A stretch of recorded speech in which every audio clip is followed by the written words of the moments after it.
Joe Bordick, Major Ben Fisher, Gunnery Sergeant Theodore Mikesell, launch container from PMX-1.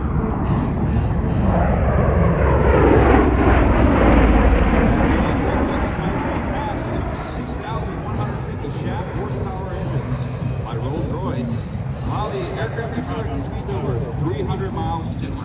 Absolutely. It's something that really brings a lot to the Marine Corps. The fact that we can take off and land anywhere.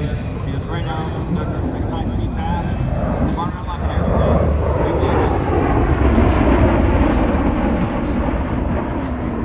it. Now this is where you got to pay attention because watch the rotors on this next pass here. Just watch what happens. It's all in the thumb, isn't it?